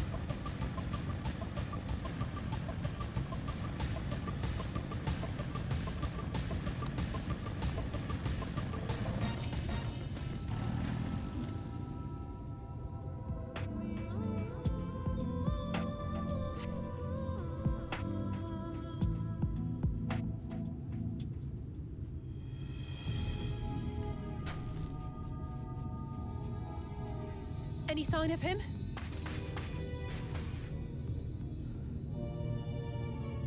No luck then. But he surely can't have gone far. We should keep looking. The Sin Eaters are out in force, and if we don't find him soon, you can be sure they will.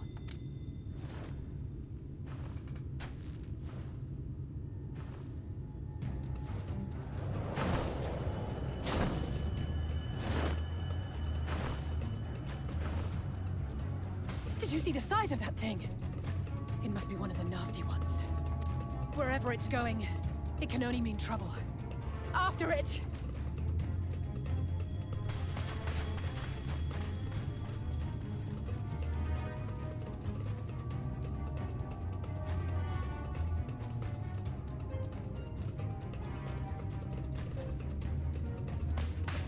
There it is! Is that... Oh no!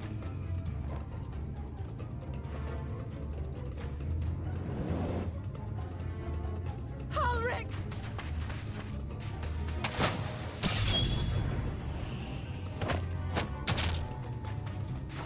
We have to run!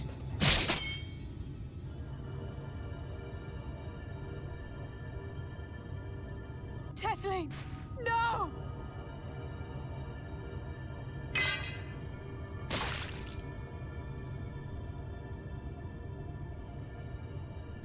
She probably should have just grabbed him and ran.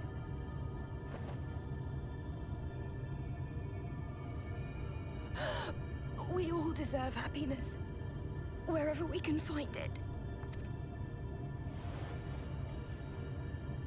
The time left to you is precious. No one should die in pain. Mother, I...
Because I was able to fly away with half of a wing.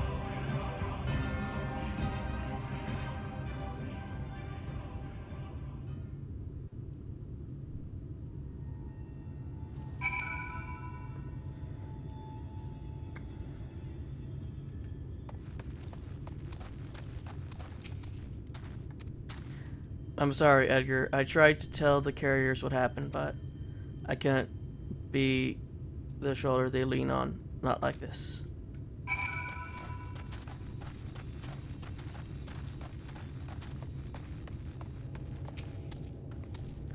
It's just so unfair.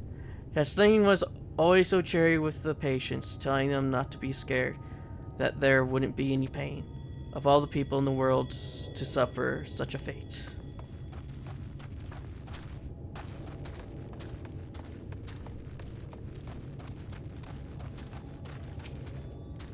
I imagine you just as shocked as the rest of us, so I appreciate what you're doing here. Me, I don't have the words. Without a body, we can't even give her a proper burial. And she cared about that sort of thing. About giving people the chance to say their goodbyes.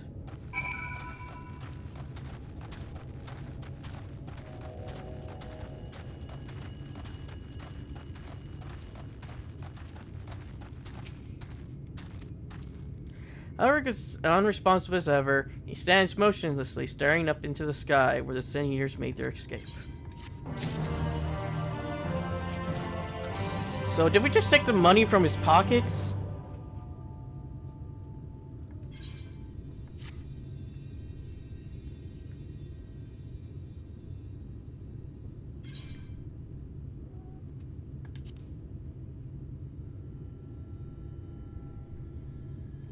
Thank you. What you're doing, it means a lot to them, to me.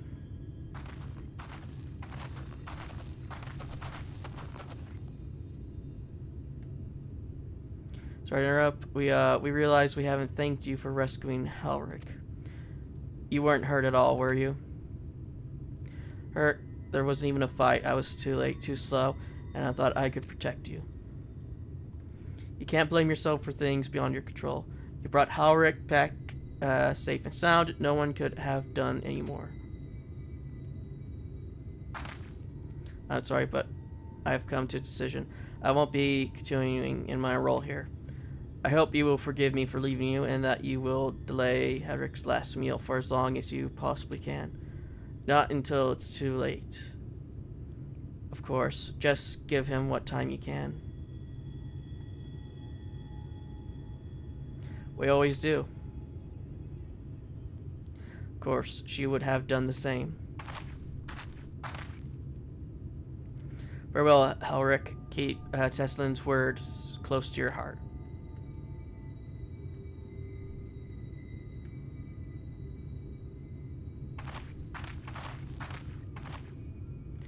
Wait, you're leaving this very moment. I understand how you must feel, but surely this is a bit hasty. Do you even know where to go? I have a destination in mind, yes, and a purpose. This damned light building without cease. It's the reason we can't save these corrupted by the ether. But what if we correct the balance, even if there were only little by little, even if it took years, it would surely make things better. Now hold on there. Everyone knows that there's too much light, but how could we ever hope to get rid of it? We have to change the whole world.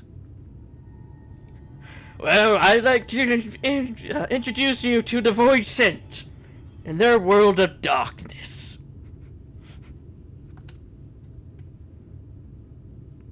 That's right. We should return to the Crystorium. I may not be able to repel the Eaters on my own, but I can still use the skills I have gained here to hurt them.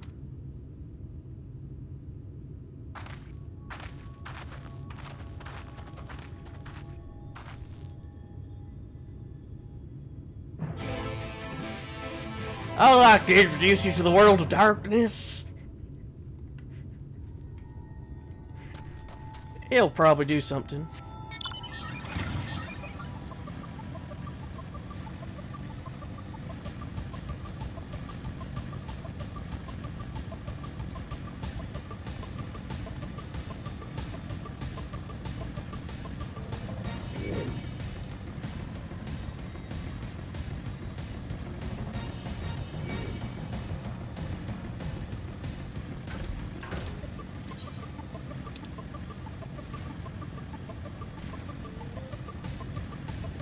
through so much sand.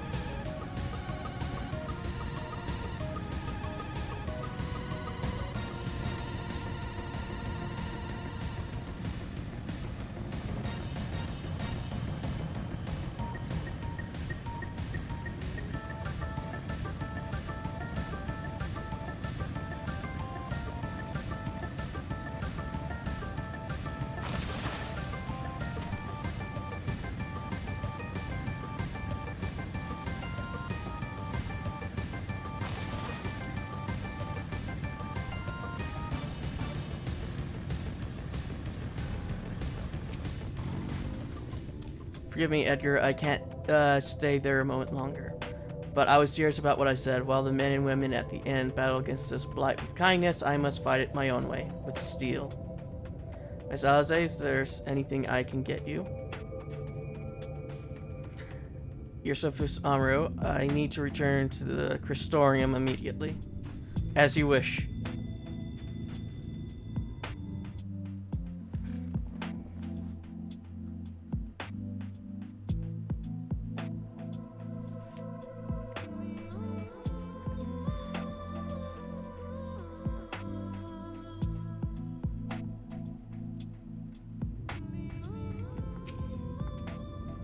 Remind me to wear goggles if we ever fly over Amarek again. I've barely gotten the sand out of my eyes. But the wind didn't help. But the wind did help to clear my head at least. I think I'm ready to meet with the Exarch.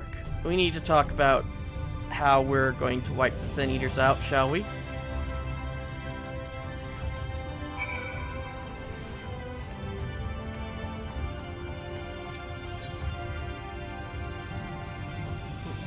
Yeah, there.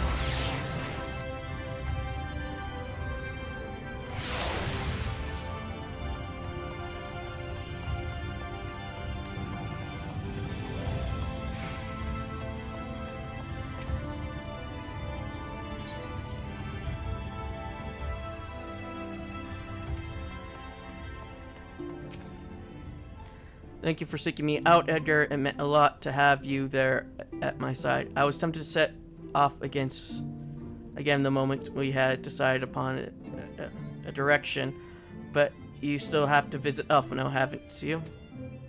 But if I know my brother, he'll be on the cusp of discovering something vital to our success, if he hasn't already. I'm content to stay here and consider our options for the time being, but don't keep me waiting too long, eh? And with that, I'll call it there. And in the next episode, we shall go and collect Elfino. Till then.